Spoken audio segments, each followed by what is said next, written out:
قرآن کیا کرتا ہے؟ ہدن، یہ ہدایت ہے، للناس، سب کے لیے، لیکن ملے گی کسے؟ للمتقین، جو تقوی اختیار کرے گا۔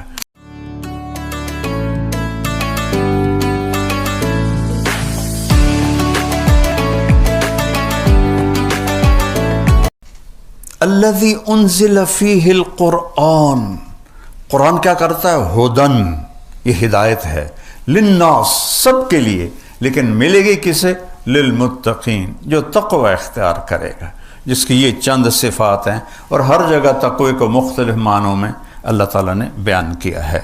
اور بینات من الہدا، اور یہ کھول کے اس نے دلائل سے واضح کر دیا ہے۔ اینما تولوا فثم وجہ اللہ، جدھر دیکھو گے اللہ سامنے ہوگا۔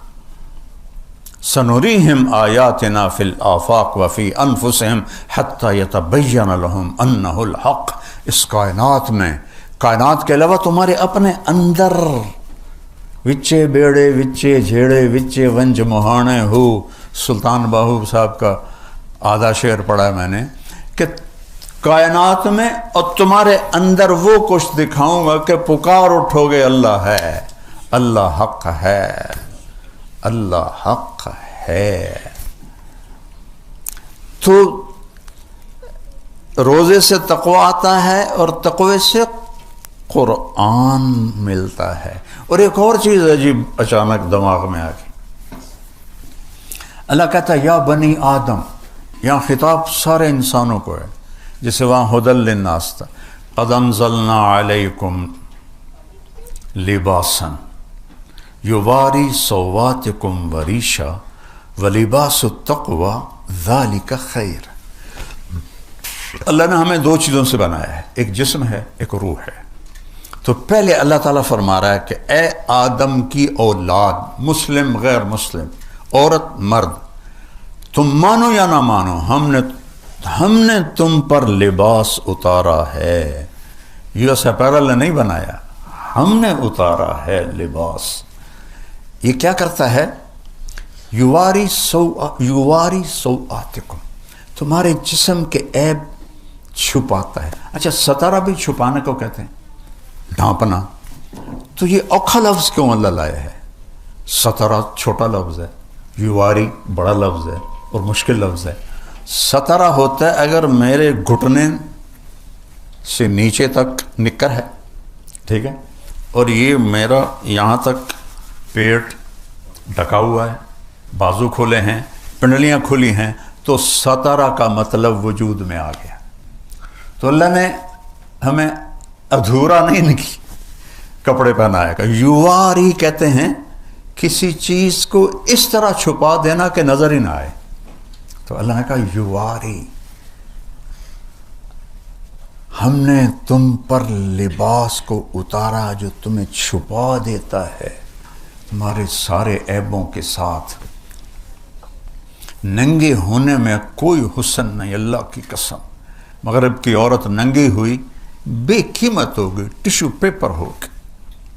تو اللہ نے کہا سبحان اللہ، غور کرنا ذرا، ایک تو یہ تمہیں بالکل چھپاتا ہے، آگے کہا وریشا، اور تمہیں زینت دیتا ہے۔ لیکن لفظ کیا ہے؟ ریشا۔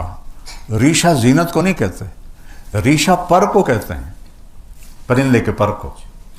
پرندے کا سارا حسن اس کے پر کے ساتھ۔ مور کے پر کاٹ دو پیچھو کی رہ گیا، ککڑی رہ گیا۔ سارا حسن پروں میں، عقاب کی پرواز کا مزہ لینا ہو تو اس کے پروں کا پھیلاؤ دیکھو، تو سارا حسن پر میں ہے۔ تو اللہ نے یہاں زینت نہیں فرمایا، اعلیٰ درجے کی زینت، ایسا لباس تمہیں دیا ہے جو تمہیں اعلیٰ درجے کا خوبصورت بناتا ہے۔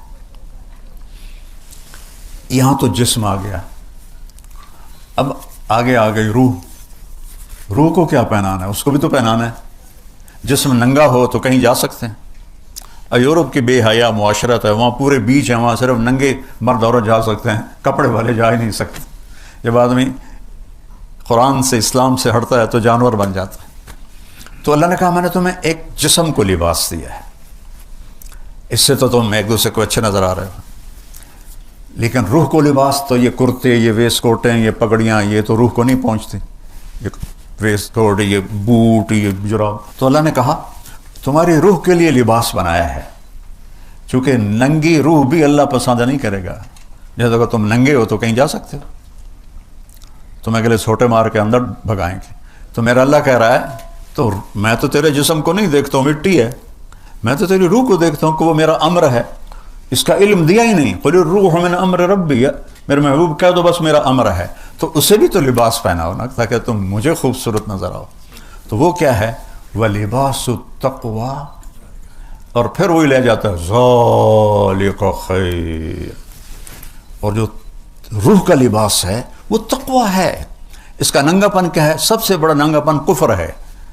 روح کا پہلا لباس ہے ایمان، پھر عبادات، پھر اللہ کا پیار، اللہ کے نبی سے پیار، اللہ کے نبی کی سنتیں، یہ روح کا لباس ہے۔ اور کفر، شرک، جھوٹ، حسد، بغض، زنا، شراب، یہ ننگا پن ہے۔ تو ایک اللہ کہتا ہے وَلِبَاسُ التَّقْوَى، اور وہ جو تقوی کا لباس ہے نا، ذَلِكَ خَيْرٌ، دو لفظ ہیں اشارہ کرنے کے لیے، حاذا اور ذالکا۔ حاذا ہوتا ہے قریب کے لیے، اور ذالکا ہوتا ہے دور کے لیے۔ میں کہوں گا ذالکا صہیب، حاذا نہیں کہہ سکتا، میں کہوں گا حاذا ورد، یہ پھول ہے کیونکہ قریب ہے۔ تو جب اس کا الٹ کر دیا جائے عربی میں، قریب کی چیز کو دور کے اشارے سے ذکر کیا جائے تو اس کی عظمت بتانے کے لیے ہوتا۔ جیسے پہلی سطر ذالک الکتاب لا ریب فیہ، قرآن تو میرے کولے دے وچ پہ ہوا ہے، تو اللہ کہہ رہا ہے وہ کتاب، بڑی دور دکھاتا ہے، وہ کتاب لا شک، کوئی شک نہیں۔ تو اب یہاں کہہ رہا ہے تقویٰ تو میں روح میرے اندر جو سوائے اللہ کے کسی کو نظر نہیں آتے، اور اس کے اندر تقویٰ، یعنی کھڈے کے اندر کھڈا، تو وہ تو صرف اللہ دیکھتا ہے۔ تو اتنی قریب چیز کو اللہ کہتا ہے ذالک خیر، وہ تقویٰ بہت اعلیٰ چیز ہے، وہ تقویٰ بہت اعلیٰ چیز ہے جو تمہاری اندر کا لباس تقویٰ ہے، اور باہر کا لباس یہ اللہ نے بنایا ہے۔ ایک صحابی آئے مالدار تھے، کپڑے میلے تھے، اچھے بھی نہیں تھے۔ آپ نے کہا غریب ہو گئے ہو؟ آپ نے کہا جی نہیں۔ کہا تو یہ لباس کیسا پہنا ہوا ہے؟ چل واپس جا کے لباس تبدیل کر کے آ۔ اللہ اپنے بندے پر اپنی نعمت کا اثر دیکھنا چاہتا ہے۔ حضرت امام حسن علیہ السلام بہت اعلیٰ کپڑا پہنتے تھے، بہت قیمتی۔ تو ایک آدمی نے اعتراض کیا کہ اللہ کے نبی نے تو زہد سکھایا، تم اتنا عالی لباس کیوں پہنتے ہو؟ کہا میں اس لیے پہنتا ہوں کہ غریب کو مانگنے میں ہچکچاہٹ نہ ہو، اسے پتہ ہو کہ یہ پیسے والا ہے تو اس کو مانگنے میں آسانی ہو، اس لیے میں یہ پہنتا ہوں۔ سبحان اللہ۔ تو یہ اب میں ایسے قرآن سارا ایسے جڑا ہوا ہے، آپ جب پڑھتے ہیں تو لگتا ہے کہ یہ اس نے ان سے نہیں مل رہا، یہ اس سے نہیں مل رہا، لیکن اللہ کی قسم یہ ہوتے ہیں نا زنجیر کی کڑیاں، اس طرح سارا قرآن اس طرح جڑا ہوا ہے، اس طرح ایسے جڑا ہوا ہے۔ تو انا انزلناہ فی لیلۃ القدر شہر رمضان الذی انزل فیہ القرآن، یہ سورہ بقرہ، وہ 30واں پارہ سورہ قدر، ٹھیک۔ اور وَلِبَاسُ التَّقْوَى ذَلِكَ خَيْرٌ سورہ رات، لَعَلَّكُمْ تَتَّقُونَ سورہ بقرہ، اور هُدًى لِّلْمُتَّقِينَ۔ یہ کہاں سے میں نے انزلہ اور تقوی کو جوڑ کے آپ کو ایسے زنجیروں میں پرو کے دکھایا ہے۔ تو قرآن غذا ہے جس سے تقوی پیدا ہوتا ہے، اور تقوی سے دین پہ چلنا آسان ہوتا ہے۔ آپ کی جو آپ میں سرجن ہیں ان کی پریکٹس اور ہے، جو فزیشین ہیں ان کی پریکٹس اور ہے، جو گائنیکالوجسٹ ہیں ان کی پریکٹس اور ہے، لیکن وہ کرتے کرتے کرتے کرتے سیکھ جاتے ہیں۔ ایک دم تو ماں کے پیٹ سے کوئی نہیں آتا ہے۔ تو جو صفات ایمان ہیں یہ سیکھتے سیکھتے سیکھتے آدمی سیکھتا ہے۔ صرف ماں باپ مسلمان ہوں اتنے سے بچہ دین پہ نہیں آتا جب تک اسے پورا اس کی طرف متوجہ نہ کیا جائے، سکھایا نہ جائے۔ تو میرے بھائی بہنوں، یہ رمضان کا مہینہ اصل تو قرآن کا مہینہ ہے، اور قرآن سے دل لگاؤ۔ اچھا ایک رواج میں 10 ختم کر لے رمضان شریف سے، مطلب میں 6 کیتے ہیں، مطلب میں 5 کیتے ہیں، وہ اللہ یہ نہیں چاہتا۔ اللہ کی قسم آپ کو اجر مل جائے گا کوئی بات نہیں، لیکن اللہ یہ نہیں چاہتا کہ تسی مشین چلا دو گڑ گڑ گڑ گڑ گڑ گڑ گڑ گڑ۔ واللہ اللہ کی یہ پسند نہیں کہ تم 10 ختم کر دو رمضان میں اور 4 سپارے روزانہ پڑھو. اللہ کہتا ہے افلا یتدبرون القرآن، تم قرآن میں غور کیوں نہیں کرتے ہو؟ افلا یتفکرون، تم اس میں تدبر تفکر کیوں نہیں کرتے ہو؟ میں نے تو اس لیے اتارا ہے، یہ نہیں کہ تلاوت شروع کر دو. تلاوت مطلوب ہے، ایسی نہیں ہے کہ جیسے آج کا لوگ ہمارے لوگ کر رہے ہوتے ہیں.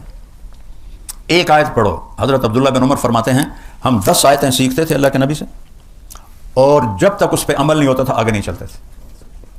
تو قرآن تو پیغام زندگی ہے، کیسے چلنا ہے؟ روزہ اس کو بوسٹ کرتا ہے، چونکہ یہ گناہوں سے آڑ بنتا ہے. آدمی حلال چھوڑ دیتا ہے تو حرام چھوڑنے کی بھی طاقت اللہ تعالیٰ پیدا فرما دیتا ہے. تو میری گزارش ہے بھائیو، قرآن سے دل لگاؤ. قرآن روح کی طرح ہے، روح ہو تو پورا جسم پوری باڈی حرکت کرتی ہے. تو نماز، روزہ، حج، زکوٰۃ اور سخاوت، عبادت، یہ سب اعضاء و جوارح ہیں، اور اس کی روح قرآن ہے. جب قرآن میں طاقت آتی ہے تو سارے حرکت کرنے لگ جاتے ہیں، سب حرکت کرنے لگ جاتے ہیں. تو اپنے آپ کو قرآن کے ساتھ جوڑو. امت ٹوٹ گئی ہے قرآن سے، اللہ کی قسم ٹوٹ گئی. قرآن سے ٹوٹنا بہت بڑی تباہی ہے. کہ اس یقین ہو اللہ اس کے رسول کی بات کا کہ جو اللہ نے کہہ دیا ہے حق ہے. ابو ذر غفاری رضی اللہ تعالیٰ عنہ کو حضرت عثمان نے جنگل میں بھیج دیا تھا، وہ ان کی کسی سے بنتی نہیں تھی. تو انہوں نے آخر تھک کے نا کہ ابو ذر تو ادھر چلا جا ربضہ، مدینہ سے 150 کلومیٹر دور ایک صحرا، اور صرف وہاں سے حاجی گزرتے تھے حج کے دنوں میں، عراقی حاجی، باقی سارا سال وہ سنسان تھا. تو ان کی وفات کا وقت آ گیا. تو ان کی بیوی کہنے لگی اب تو مر رہا ہے اور میں بوڑھی عورت، یہ بیٹی چھوٹی، اب تجھے غسل کون دے گا؟ تمہیں کفن کہاں سے دیں گے؟ تیری قبر کیسے کھو دیں گے؟ تمہیں دفن کیسے کر؟ وہ کہنے لگے یا ام عبداللہ، جہاں عرب میں عورت کی اولاد نہ ہو، بیٹا نہ ہو، تو اس کو ام عبداللہ کہتے ہیں عزت کے طور. عبداللہ کی ماں، ما کذبت وما کذبت، نہ میں جھوٹ کہہ رہا ہوں نہ مجھے جھوٹ کہا گیا ہے. میں ایک مجلس میں تھا، اللہ کے نبی نے فرمایا اس مجلس میں ایک آدمی ہے، اکیلا رہے گا، اکیلا مرے گا، اکیلا اٹھے گا، اس کا جنازہ مسلمانوں کی ایک جماعت پڑھے گی، لہٰذا یہ ہوگا. وہ کہنے لگی انا وقد انقطع الحاج، اللہ دا بندہ حاج دا زمانہ ہی نہیں، کون آئے گا اس راستے؟ کہ یہ نہیں مجھے پتا، جا بیٹھ جا راستے پر. شام تک بیٹھے رہی، واپس آ گئی. وہ کہنے لگی او میاں کوئی نہیں آئے گا. اگلا دن آیا، جاؤ بیٹھو. کب میرا کیوں وقت ضائع کرنا ہے، میں کیوں اتنے جا کے، میں کیا جا رہا ہوں، جاؤ بیٹھو. تیسرا دن آ گیا، وہ بیٹھی، دور سے غبار اڑتا نظر آیا تو اس کے جسم مردہ میں جان ایک دم کھڑی ہو گئی. جیسے اپنا دوپٹہ لے رہا ہے ایسے. تو وہ کوئی 20 اونٹ سوار تھے، انہوں نے اپنے سواریاں موڑی تو دیکھا تو ایک بڑھیا کھڑی ہے. وہ کہتی ہے ایک صحابی رسول ہے، اس کا جنازہ پڑھو گے؟ وہ کہنے لگے گا کون ہے؟ کہا ابو ذر. تو سب ایک دم رو پڑے کہ ہماری جانیں قربان ابو ذر پر. اور یہ کون تھے؟ حضرت عبداللہ بن مسعود اور ان کے شاگرد. اور یہ عمرے کے لیے جا رہے تھے مدینہ مکہ. وہ عمرے کے لیے نہیں جا رہے تھے، وہ ابو ذر کا جنازہ بلا رہا تھا. تو جب وہ آئے نا تو پھر اپنی بیوی سے کہنے لگے دیکھ لیا تو نے، میں نے کہا تھا نا میں نے جھوٹ کہا ہے، نہ کہنے والے نے جھوٹ کہا ہے. تھوڑا سا یقین بنا لو اپنے نبی کی بات کا. کتنے برملا کہتے ہیں جھوٹ کے بغیر تو کام ہی نہیں چلتا. یا اللہ میری توبہ. فرمانے لگے دیکھو بھائی مجھے کفن وہ دے گا جو حکومت کا ملازم نہ ہو. حکومت خلافت عثمان ہے. اور کہہ رہے ہیں جس نے حکومت کی نوکری نہ کی ہو وہ مجھے کفن دے گا اور وہ میرا جنازہ پڑھے گا. تو ایک انصاری نوجوان بولے میں نے آج تک حکومت کی نوکری نہیں کی اور یہ احرام ہے میری ماں نے اپنے ہاتھوں سے تیار کیا ہے. کہا تو اس میں مجھے کفن دو گے؟ ابن مسعود موجود ہیں اور فرما رہے ہیں تو میرا جنازہ پڑھے گا. اللہ اکبر، کا انتقال ہو گیا. اچھا جب صبح ہوئی تو بیٹی کو بولا بیٹی آج مہمان آئیں گے، ان کے لیے کھانا تیار کرو، بکرا ذبح کرو. تو وہ کہنے لگے اب بوڑھا باپ ہے جو کہہ رہا ہے چلو کر دو، صدقہ ہی صحیح. تو کھانا پکانے میں لگ گئی. تو جب وہ انہوں نے جنازہ پڑھا اور فارغ ہو کے جانے لگے تو ان کی بیٹی نے کہا عبداللہ بن مسعود سے یا عم حلم الی الغدا، کھانا کھا لیجیے. وہ کہنے لگے انا لکی ھذا، تمہیں کیسے پتا کہ ہم آ رہے ہیں؟ اور تم نے کھانا تیار کیا؟ کہ ابا نے کہا تھا کہ آج ضرور آئیں گے میرا جنازہ پڑھنے والے. کہنے والا جھوٹا نہیں تھا. تو عبداللہ بن مسعود اور سارے زار و قطار رونے لگے. اور ابن مسعود نے بڑی عجب بات کی کہ واہ ابو ذر تو نے مر کے بھی سخاوت نہ چھوڑی. تو انہیں مر کے بھی سخاوت نہ چھوڑی۔ بھائیو، قرآن سے دل لگا لو اور اس کے محبوب کی زندگی سے دل لگا لو، کچھ ٹائم دو۔ ختم کرنے اللہ کی چاہت نہیں ہے، غور کرنا اللہ کی چاہت۔ تہجد کا وقت اس کے لیے سب سے اعلیٰ ہے۔ ایک صفحہ پڑھ لو، ایک سطر پڑھ لو کہ یا اللہ تو مجھ سے کیا کہہ رہا ہے۔ خاص طور پر آسان کرتا ہوں، یا ایھا الذین آمنوا صرف مجھ سے بات ہو رہی۔ قرآن میں 89 دفعہ ہے یا ایھا الذین آمنوا، بس پہلے وہ ختم کر لو کہ اللہ تو میرے کو کی منگے ہے۔ جب اللہ کہہ رہا ہے اے ایمان والو، یا ایھا الناس بھی بتا دیا، یا بنی آدم بھی بتا دیا، یا ایھا الکافرون بھی بتا رہا ہوں، یا ایھا الذین ہادوا یہودیوں کے بارے میں، یا اہل الکتاب عیسائیوں کے بارے میں۔ لیکن جب کہتا ہے نا یا ایھا الذین آمنو، تو 1.25 ارب مسلمان جو اس وقت ہیں، اللہ ان کا کندھا پکڑ کے کہہ رہا ہے تیرے نال گل کر رہے ہیں۔ تم خود سوچو، ایک بڑا آدمی آپ کو کہے آپ سے بات کرنی، تم ادھر منہ کر کے کھڑے ہو جاؤ، کوئی تمہاری عزت رہ جائے گی؟ اور اگر اس کا موڈ خراب ہو گیا تو تمہیں کتنا نقصان پہنچا سکتا۔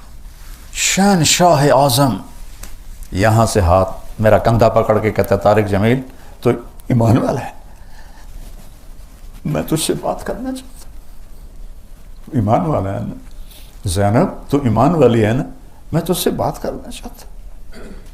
یہ تصویر ہے یا ایھا الذین آمنوا۔ تو بھائیو، اللہ مجھے بھی توفیق دے، آپ کو بھی توفیق دے۔